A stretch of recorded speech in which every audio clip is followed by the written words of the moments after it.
Hi,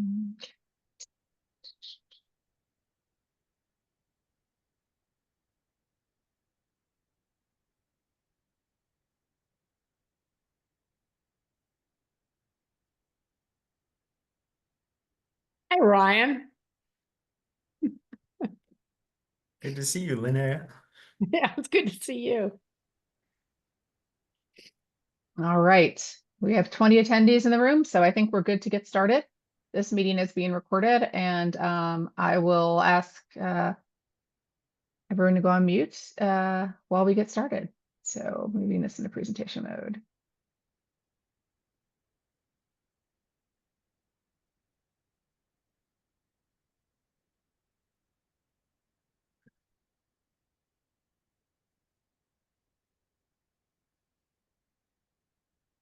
All right. Lisa, take it away. Thank you. Well, I think I get the job to just welcome everybody and thank you all for attending this morning or afternoon, depending on where you are, for a discussion on it's actually the 2025 LSWC National Workforce Trends Report. And if LSWC doesn't look familiar to you, that's the national organization that we're transitioning the CSBI into. I'm gonna, this work has been something that has been a passion of mine for a number of years. And so really glad to have everyone here. And I'm gonna turn it over to Maria right away to kind of walk us through some of the details. Great. Well, we do have a robust agenda, and we'll use the time wisely. I know some of you might have the day off, so thank you for joining for the federal holiday. So I'm going to give a brief update on what Lisa just brought up, and then talk about why you all should participate. And then we're going to have just a overview of the report and some data sets that we take on it. And then Lisa and our partners at TEconomy and Valorroo will give some more details on the partner analysis and data collection. And then finally, we'll close with one of our report sponsor, Innovate Bio from Linnea Fletcher, who is a key partner for, frankly, all of the reports we have done and the continued growth of the CSBI. And thank you in advance, Linnea, for joining us. So just before we dive in, I think we all think it's very critical for us to talk about this transition that we're going through in terms of brand and organizational structure. As Lisa mentioned, this has been decade plus long adventure for us in volunteerism and passion for workforce development for the life sciences sector. And while we have had a great time as a coalition without necessarily an official organization behind us, with input from many of you all and other partners, we believe it's necessary to create this umbrella organization as an official entity to help advance some of the strategic needs the industry sees for workforce development, and of course, what we all see. So part of the reason that we're going through this transition is the potential to bring resources, develop new partnerships, and determine how we can replicate programs across other states, really learn best practices from each other is what we've heard from many people. It's a key critical need that we have. So we want to be able to, through the LSWC, through the collaborative, be able to amplify those programs, find new ways to partner, and potentially bring new resources, whether that's through educational grant opportunities or other types of collaborations. And really critical to this effort is the report that we are all most of us are very familiar with if you've done a number of times on a biannual basis. It's an opportunity to showcase the new organization as well. That's what when we roll this report out at Bio 2025, it will be under the new brand. And next June. And during that, we also have submitted we'll be submitting under the banner in partnership with groups like Linnea's and Innovate Bio, 2 panel submissions for Bio 2025. So we really want to have good national representation of our industry and of state involvement in the collaborative. So let's just touch briefly before we dive into the weeds with Lisa, Lori, Ryan, and others, why you should participate as a state or region in this report, especially if you have not already. So state associations without a lot of workforce resources really leverage the report and their state snapshots in meetings with legislators to help and allow for convening of key members, academic institutions, and other stakeholders that are needed to discuss workforce needs. It's a true economic development and workforce tool that can be leveraged with excellent talking points and data sets for your use. Also, with the associations with a lot of workforce resources, we really want your industry needs and trends to be included in the report. The same way BIA includes your report in their economic impact report, and Ryan will talk about this a little bit later. There is no other organization doing this type of national data collection. And it is really critical, especially as we see a huge amount of dollars at the federal level becoming more and more available for our industry as we see the workforce needs and, frankly, the future of bio and medtech manufacturing moving forward. So it is critical for associations without a lot of workforce resources to participate, as well as those that already have a lot of workforce resources. We have to, this is why we call it a collaborative. It's with all ships rise, we can learn from each other in the big states. And frankly, a lot of the smaller state ecosystems have some really innovative and outstanding workforce programs. And coming together for this report really shows that we're collaborating and partnering in an effective way, and will allow us as a collaborative to bring in new partners that are really going to benefit all of us. Again, there's no other organization doing this, and we have worked to really align our data sets with those of states who conduct their own workforce surveys and interviews to avoid duplication. So we really want to align with you, and later in this presentation, in this webinar, we will have a fair bit of time for Q&A and everything. Before I turn it over to the next speaker, I'd just like to say that we appreciate all of those that have volunteered to be on the collaborative's board. It's a number of different states help getting this off the ground. The organization has been filed as an entity in the state of California. We're in the process of filling out the nonprofit application with our attorneys at Cooley, and we appreciate Cooley's volunteerism and pro bono support to get this off the ground. They understand the significant importance of this from an industry perspective as well. And then, of course, to our fearless now contractor, Lori Lindbergh, who continues to volunteer and help push this forward along with Lisa and myself and others. And of course, Bio and AdvaMed support as we move forward. So with that, I'm going to go on to the next slide and turn this over, I believe, to Lori. Is that right? Yeah, thanks, Maria. This is a very messy slide, but for those of you, many of you have participated in this report for many years, but I know for some of the others of you, this is a new venture.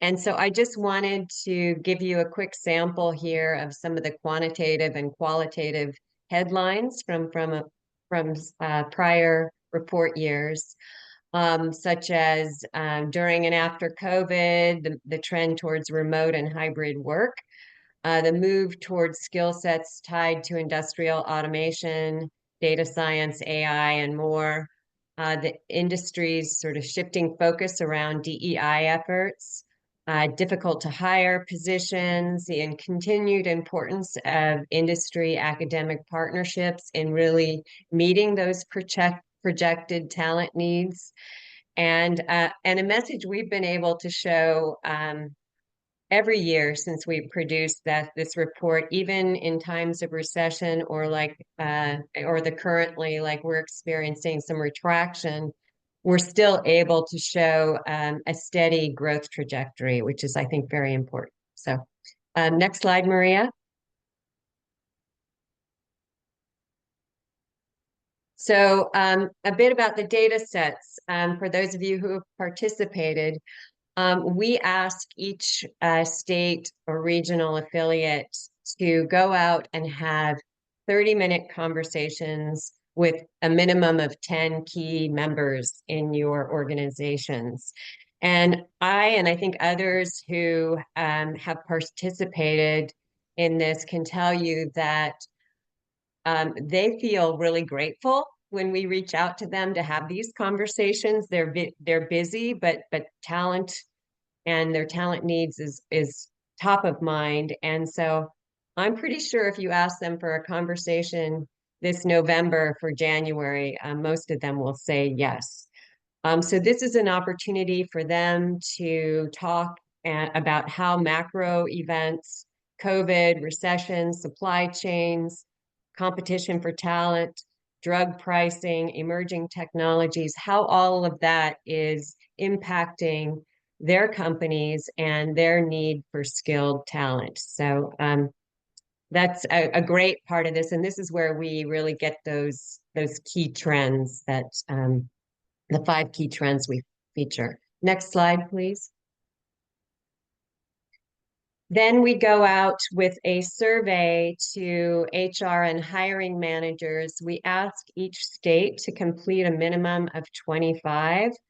You're going to hear a little bit later from one of our, from Nick Schrock from Valorroo, who has helped many of us get far more than 25. In California, we got over 200 because we engaged them to go and work with the hiring managers. Again, this is, data, as you see here, around anticipated hires, difficult to fill positions, diversity initiatives, et cetera. And then the next slide. And thirdly, this is really where TEconomy comes in, and they look at job postings data. I can let Ryan talk about that a little bit more. But this is where we see a lot of the growth trends, the leading occupations and employers. And we've been doing it increasingly, not just by functional areas, but by the leading segments in the industry, the corresponding educational or other hiring requirements, et cetera.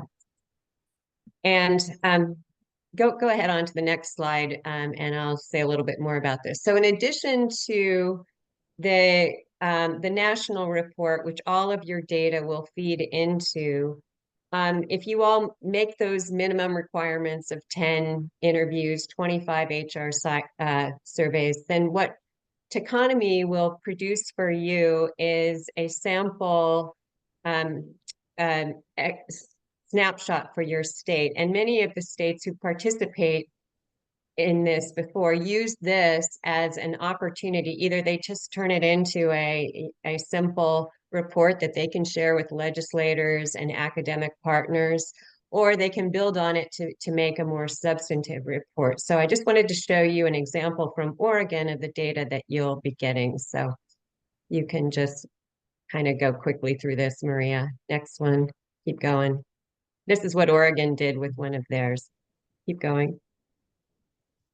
So you'll just see for the state, the life sciences versus total job postings. I'm not going to go through all of these, but just slowly, if you can walk through this, Maria. Okay, by the segments, leading employers.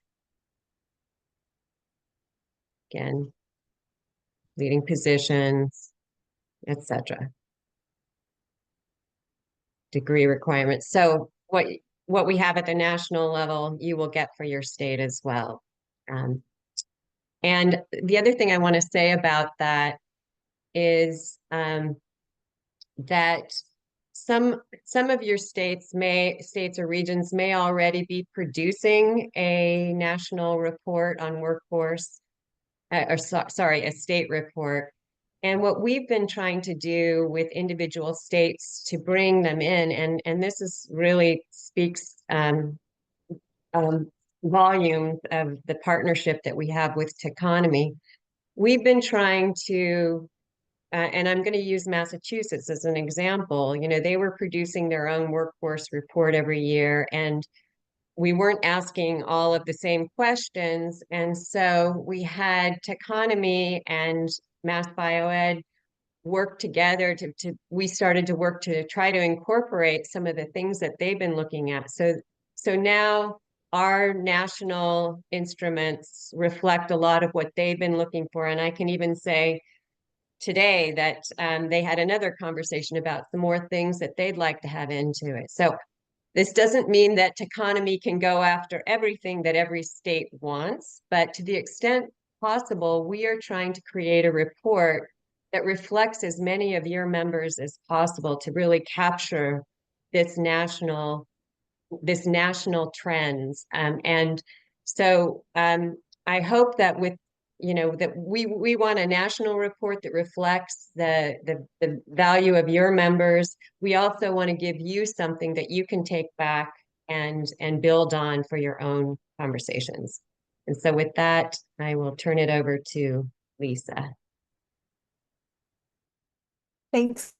Yeah, I'll just add quickly, in addition to the org slides that you just saw, you can skip ahead a few. This was a TEconomy, so they produced the look and feel of it, and it matches the now report. Um, I'm gonna go off mute. Yeah, you're breaking up. Off screen because it's saying my connection is unstable. So let me know if Yeah, not you're work. breaking up, Lisa. I'm gonna so- well, so the main. Okay, how's this? Right now, you're fine.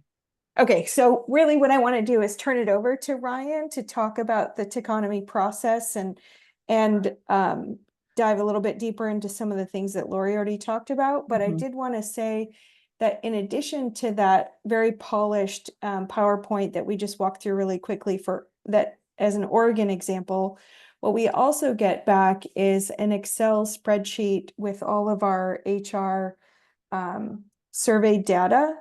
And so what some states have done has been to take the labor market data and the HR survey data and the interview data that they've already compiled and put together a separate report using all three of those data sources on their own. So with that, Ryan, I'll turn that over to you and let you kind of walk through the. And sorry, before you start, Ryan, Maria, I just want to note one thing we haven't brought up, just as an example, like we went through with Oregon. We use this workforce report when I'm talking to local economic developers, because we are seeing in our state a lot of municipalities provide incentives to companies directly and them not working with the state. So this data has probably been more helpful than other types of reports we've received. But the workforce data has been critical with local municipalities. So I just wanted to give that other example. Great. All right, Ryan, go ahead. Great.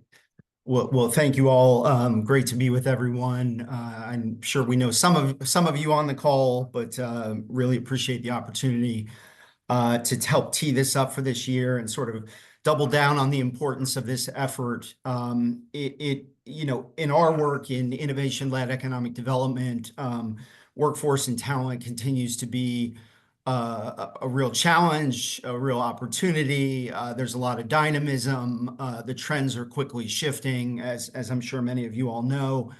And it's something that's far from static. And so being able to revisit this, I think, as Maria teed up at the introduction, there's a lot of power in this, and being able to have representative samples from across the country and from different industry sectors. So we do hope it's useful to you all, but a little bit about our role in this effort. We, as has been indicated or alluded to, work closely with the team on the questionnaire development. So thinking through and putting a premium on some stability in those questions so that we can track certain trends over time, but also thinking and bringing a fresh perspective to what should we be asking about. So very open on that sort of input in terms of issues that are facing your companies from a workforce and talent perspective, and we'll be pulling that together. We actually administer the survey. You'll see it come through via Qualtrics if you're participating, and we administer the collection of the HR hiring surveys, bring those in, and then really start to work to synthesize the findings and the trends coming out of those. But very important and complementary to this are the various data analyses that go into it. It's very demand focused on life sciences hiring trends and talent needs. As you saw, we do a deep dive on job postings from recent years to bring forward how our employers are talking about these positions, what's shifting, what are some of those education and experience needs, what sectors are bubbling up. So thinking hard about job postings. We also bring forward industry staffing patterns to really look at the occupational makeup and mix of the industry and how that's moving forward, and again, synthesize that alongside with the qualitative. So we do end up with this really nice blend of qualitative and quantitative storytelling that we're able to bring forward. We contribute as a primary author for the report and work with the team to button up that report and have it laid out. And then, as Lori indicated, working with those participating states on those state snapshots that we provide as a supplement and a follow-up, a little bit akin for those that are familiar with our national report with bio, to those sort of state profiles that we know a lot of states like and can use to their own ends and purposes. I do want to just double down on sort of the value and in terms of the feedback that we get from participants. I do think a lot of organizations, associations participating in this see this as a wonderful opportunity to touch base and take the pulse with the executives in their state or region around what's important to them, what's in front of mind to them. To see these results from HR hiring managers can be really powerful and somewhat eye-opening at times. But to put a plug in for participation, I think for this to continue to have its power and its usefulness, we're only as strong as our qualitative inputs to this effort. We'll always have these sort of quantitative components, but we continue to need greater geographical representation from across the country. We continue to keep our eye on industry representation. So ensuring this isn't leaning too heavily towards biopharma or biotech companies. We need our med tech companies. We need our industrial bio-based products companies to participate. We need our agricultural bioscience companies. So all of that's important. And for those participating, really think through your membership and how we can continue to have this be industry representative and geographically representative. But we're here as a resource throughout this effort. And as folks have input or questions, we're always happy to take it. But Lori or Maria or Lisa, if there's anything else I forgot, let me know. But just great to be with you all. Thanks, Ryan. I think that's helpful. And now we're going to turn it over to Nick. How's your sound, Lisa? You want to introduce Yeah, Nick? I think I'm good. Yep, you're Can you good. hear me? Okay. Yes. So many of you know that the first report we did was released in 2013, and we've been on roughly a biennial cadence ever since. And every year that we do this, we're thinking about how we can streamline the process and make it easier, not just for the report leadership group, those of us kind of in the production mode, but as well as for all of our state association participants. And so bringing TEconomy on board a number of years ago is really critical in all the work that's happening behind the scenes. But we're really fortunate and extremely fortunate for that. And we're also very fortunate that a few years ago, we've been able to bring on Nick and his team at Valorroo to take off some of the heavy lifting when it comes to getting the survey completions. And I'm going to just let Nick take over and talk about his process. So Nick, are you good with sound? And yep. Okay, great. So can you guys hear me okay? Yes, you're good to go, Nick. Perfect. Yeah, and thanks for the quick introduction, and thanks for having me, everyone. So there's kind of when we look at surveys, there's really 2 points that we tackle. It's like, number one is obviously getting the completions, getting all the information so you guys can have the data. But then another, which I personally think is just as important, is not to make everyone furious that you're calling, right? And so we tend to do things quite the opposite of what I think is the rest of the industry is doing, at least what I experienced personally. Number one is we don't use robo-dialers. We don't have robots calling people trying to complete these surveys. We don't use auto dialers, which if you guys get calls on your phone and it beeps before someone talks to you, and then it makes you kind of know you're then being paired up. We don't do things like that. And so and it really helps us a lot. So when we are making these phone calls, it rings. We don't have a spam number. We're dialing directly we're typing these numbers in through a system, and it goes directly to the person. They pick up, and we introduce ourselves just like a normal person.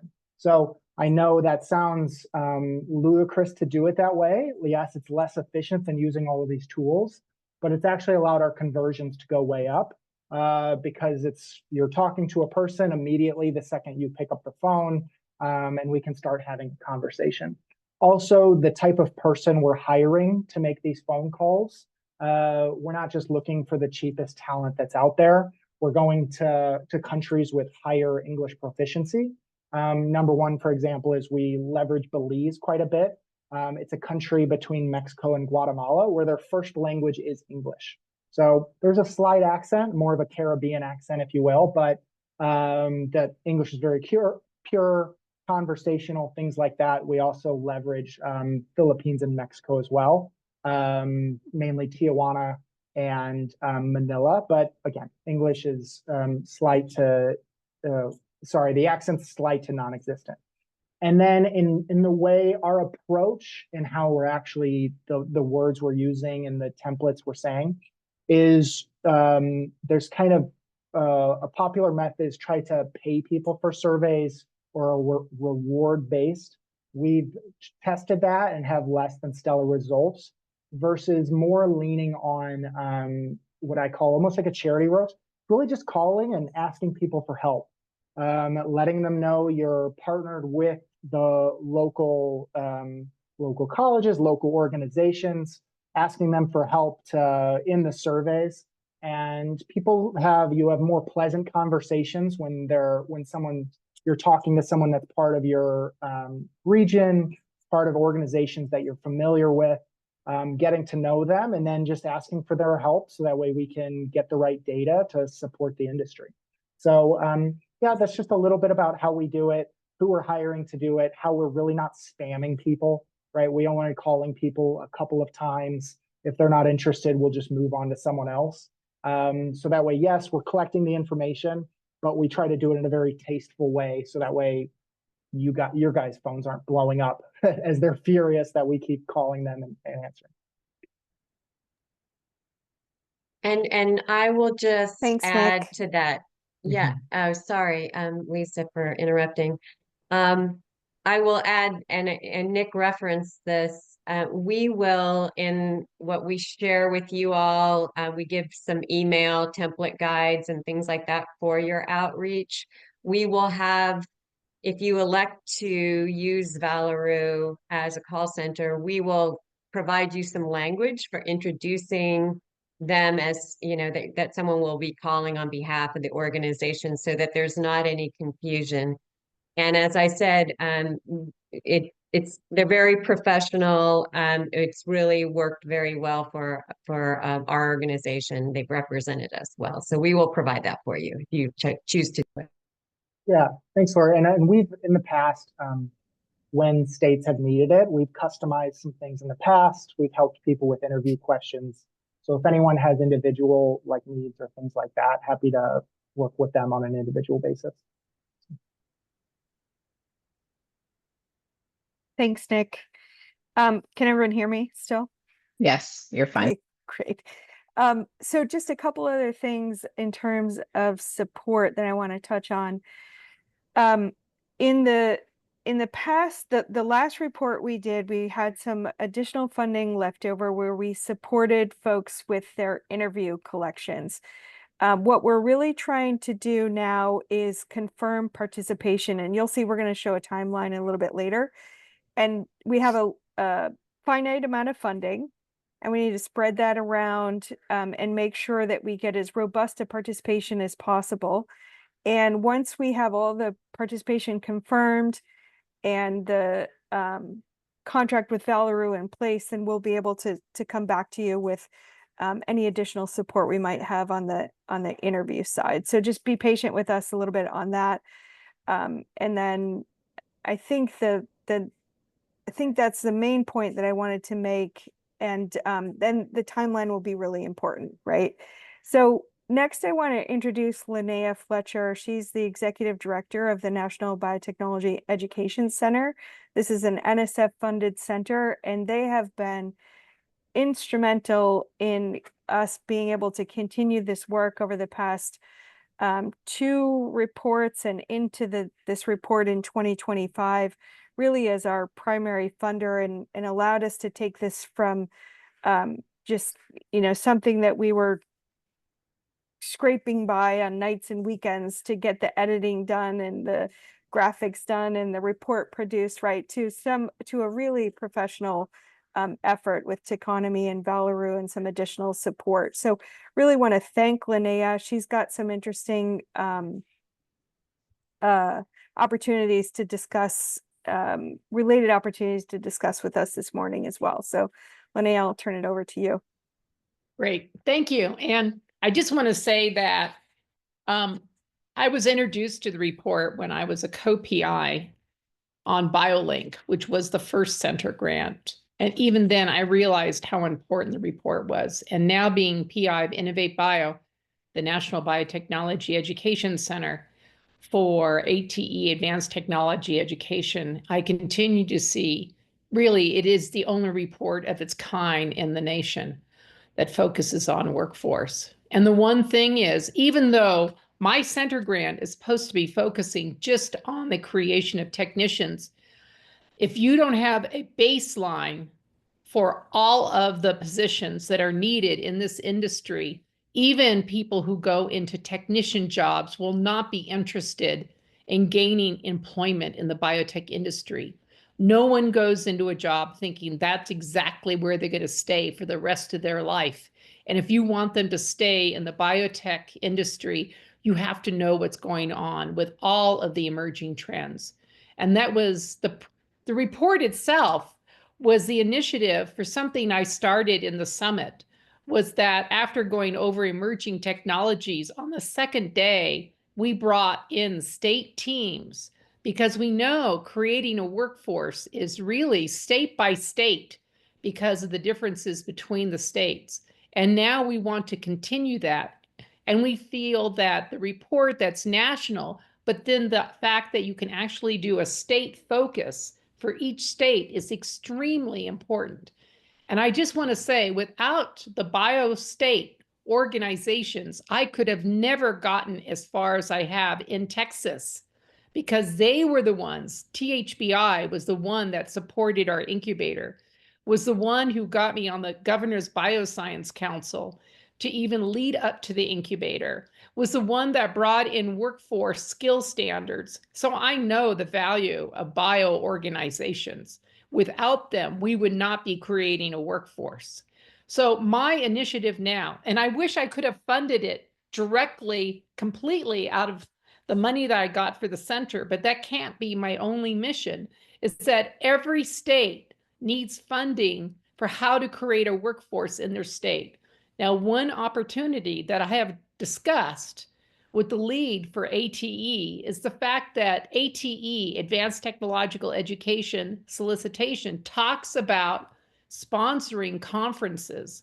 It's $250,000. You have to have a 10-month lead-in. So you have to know 10 months, you have to submit it 10 months before the conference. But, with that funding, even though it doesn't sound like a lot, states could be holding a conference on their bioscience workforce needs, and even include funding for a state report in conjunction based on some of the information for this report. So I hope you're interested in that idea, and Innovate Bio will gladly help you with this. And I just want to tell you, I again feel this report is extremely valuable. This was our cornerstone report for the meeting that we had at the National Academy of Sciences, and also for what the Office of Science and Technology at the White House utilized for some of their information. So I think you have my email. Please contact us. Thanks, Linnea. Yeah, and if I could just elaborate, and again, we, as Lisa said, this endeavor, our national report, has improved so much with Innovate support. Really, the caliber is unparalleled.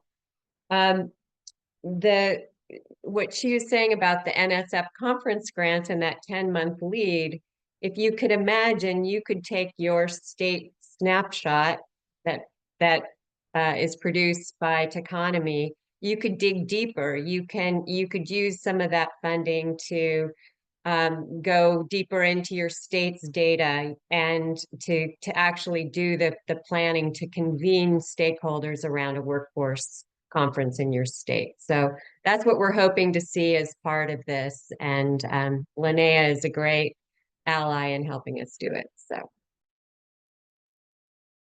See in the chat, for the people who don't know about the summit or not familiar with it, we can provide the summit report for you if you'd like to see some of the information that's background for some of the ideas that we have for state teams.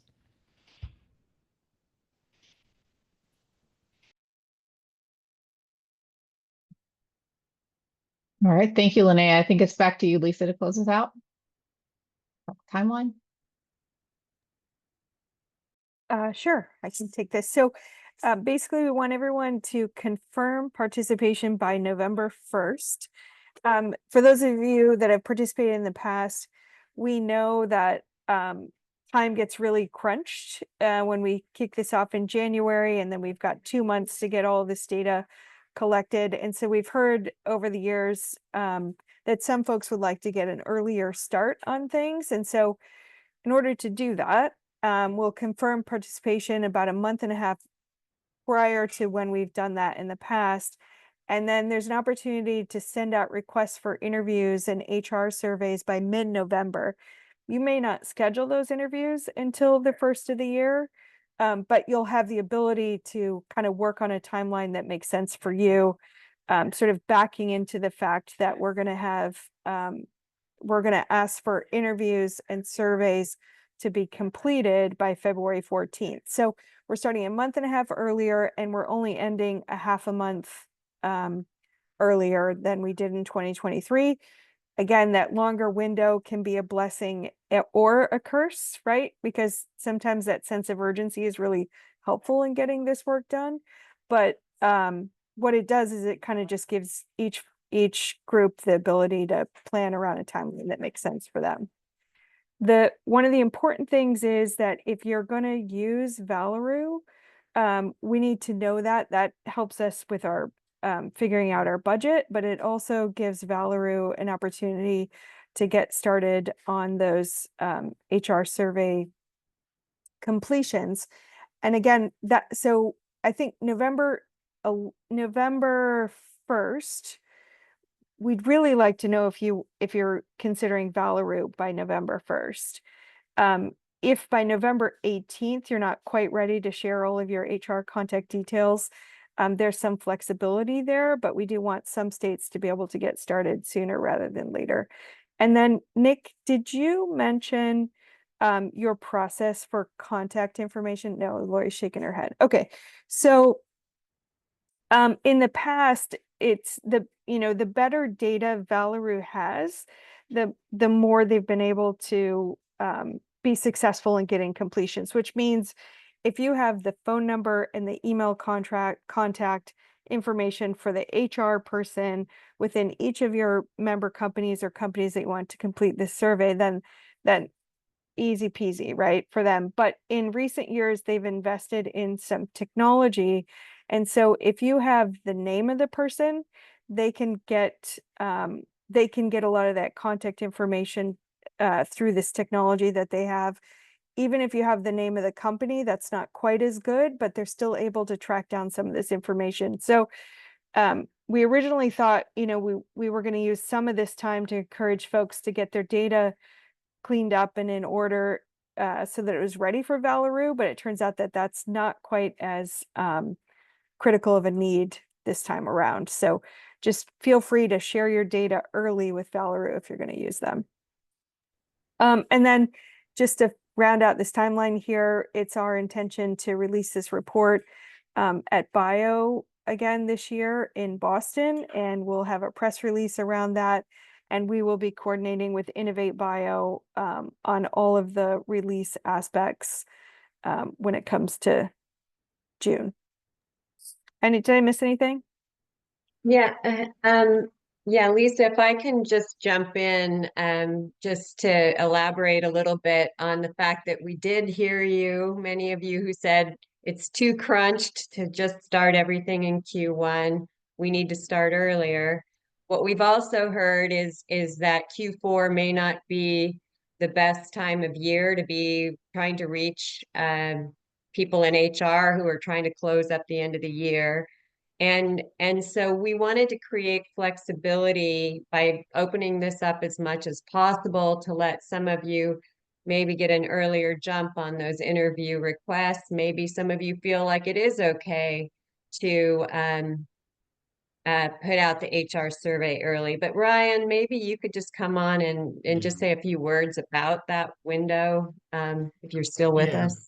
Yeah. I think some of the so certainly understand the need for flexibility and everything you all are doing and owning in your respective states, and the challenge it can be to track down people for interviews and get those scheduled. It's very difficult, and we live this world all the time. So, but I think some of the feedback we gave the team was be a little careful with in particular, I'll say the survey collection efforts, because when you do, we find in our work, when you do give executives, a 2-3 month window to respond to something, they're going to see that date, that due date out in the future, and often it gets pushed aside for, front burner matters in their world, which we get.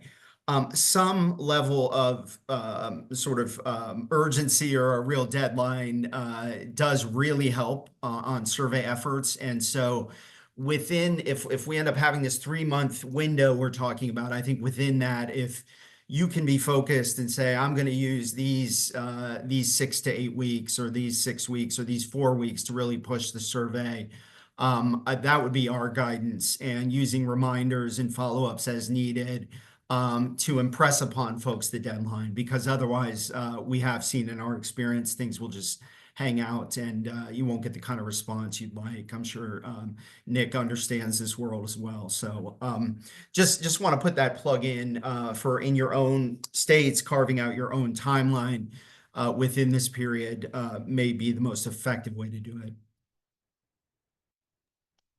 Thanks, Ryan. I raised my own hand. I'll just jump in really quickly. So, oh gosh, I lost my train of thought. Well, one of the things is there was a question that was posed to the panelists about exactly what we're contracting Valorroo to do. So our report budget includes us contracting with Valorroo on behalf of whichever states wish to use them, specifically for the HR survey. And then if we have additional funding available, depending on how many states are participating and using Valorroo, then we can make available some funds for interview collection. With the interview collection piece, you have the option to go to Valorroo directly and ask them for some support on that. They did a little bit of that with some states in the last go round, or you could use that funding to help maybe hire an intern to do some of that, or to do some transcribing, although I think the transcribing has come a long way from using AI since we did this last go around. So hopefully, Meg, that answers your question. If I think of my other thing. Yes, it answers your question. If anyone would like to ask a question or verbalize it instead of type it, feel free to raise your hand and I can allow you to talk.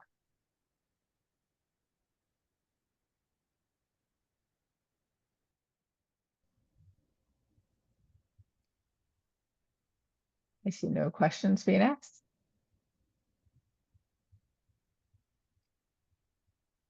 That's because we're so thorough. So I think the most important thing, and we will send out a form of some sort that just asks each state and region, one, if you will participate. We hope that that'll be a yes. I mean, as Maria said, I think for the new organization, the Life Sciences Workforce Collaborative, we're going to have a couple panels at Bio. We're going to feature the report. We really want to come out strong and with an even stronger report that really reflects our membership.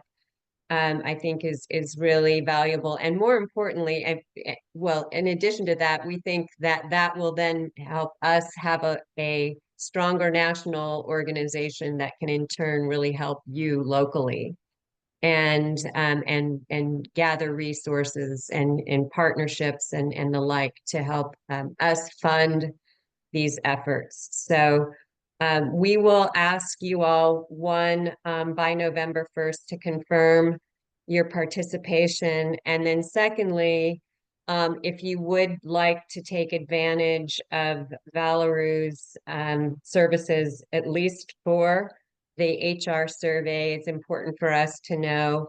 And then if resources permitted, we have some additional funding, whether you would like some assistance with your interviews, if we can do that. So as Lisa indicated, we have finite dollars that we want to stretch as much as possible, but we also want to make this as easy as possible. We know most of you have more than full-time jobs, and that this is a lot to go chase after members for data.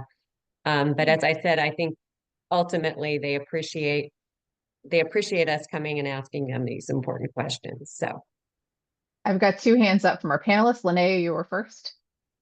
So I just want to emphasize, based on the value of the report, just what Lori said. When you get a state snapshot, that's only the beginning. You can leverage that then into something much more, which is a state conference. And that's what I want to help you with. And I'm not going to put anyone on the spot, but you may want to ask Victoria Ford about this at some point, because we have leveraged it for doing work in Texas. So I hope you're all interested in that idea.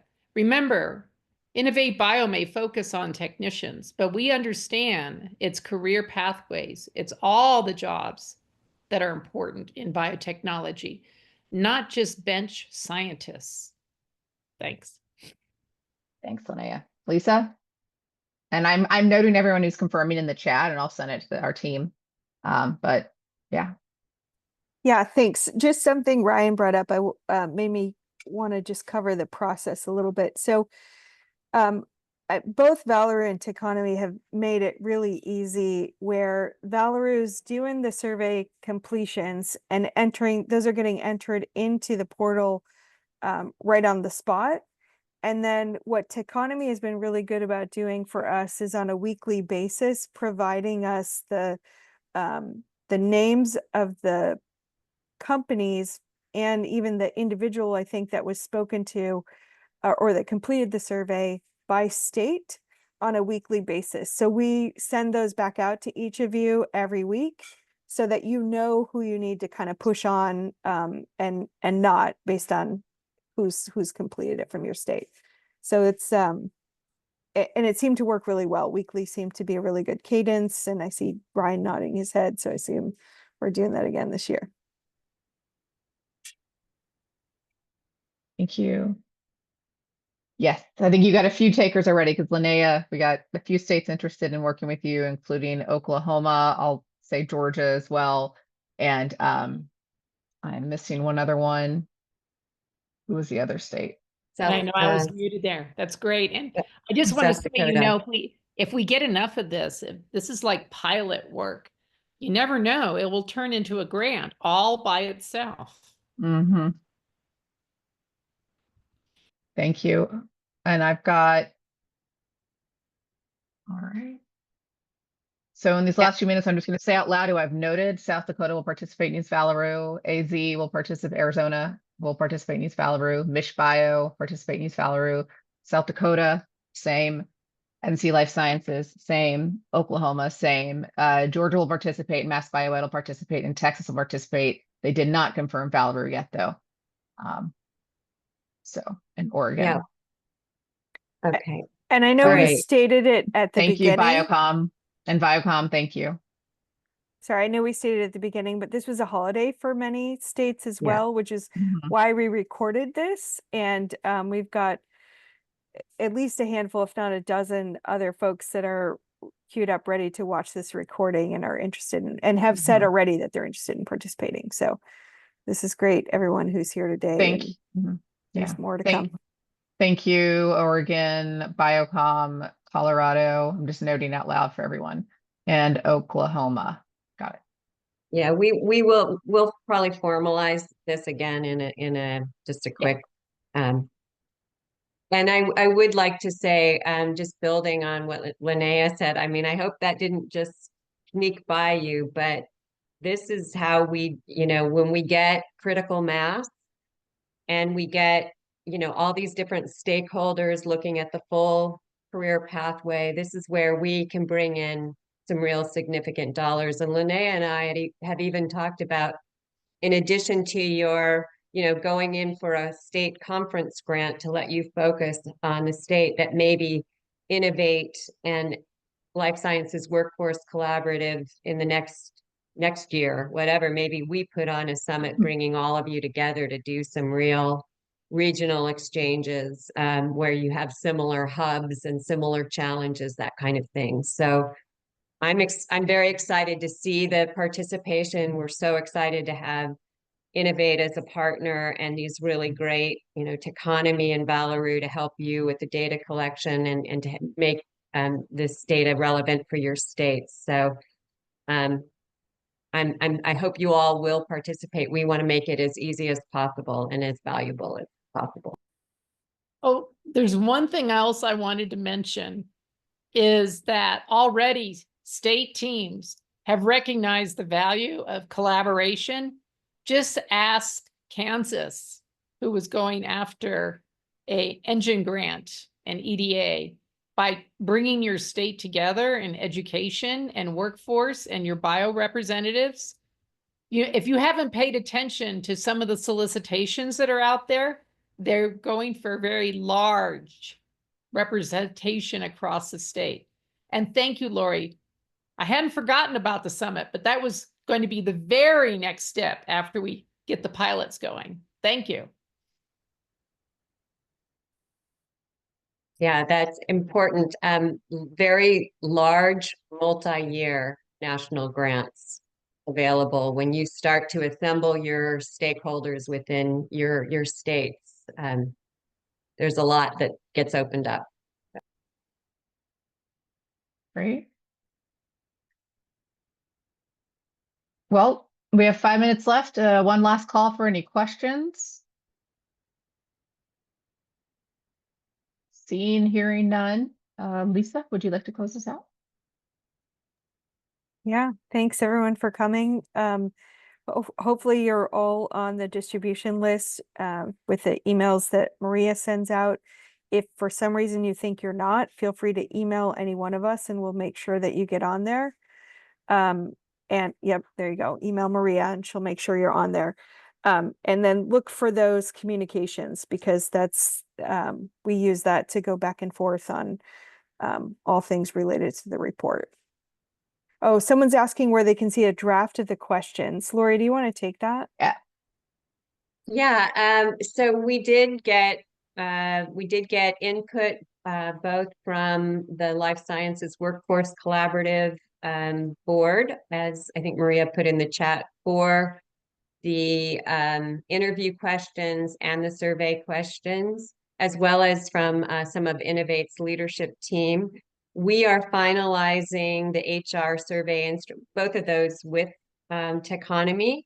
But what we typically do every year is we send out kind of a resources guide that you'll have a list of the timeline, you'll have some email templates to send out, and you will have a list of those questions for you to look at. If you need it even sooner than the end of this month, let me know. And as soon as we totally finalize things with TEconomy, I'm happy to slip you a copy of what we are asking both in the interviews and the HR surveys.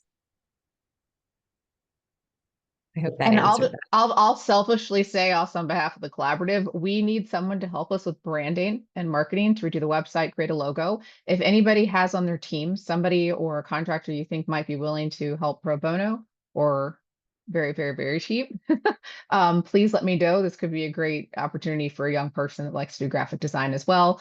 So yeah, just putting that call out to everybody. All right. Yeah, with that, I think we're good to go. Again, if any questions come up, feel free to reach out to Lori, Maria, or I. And then the recording will be available soon. Thanks, everyone. Great. Thank you. Thanks, Nick, Linnea, Ryan. Thank you, guys. Thanks, everyone. All right. I'm ending Lori it now. wanted me to stay on. Oh, we have to do a separate call. I Okay, have to end the webinar. Okay. Thank you. all right.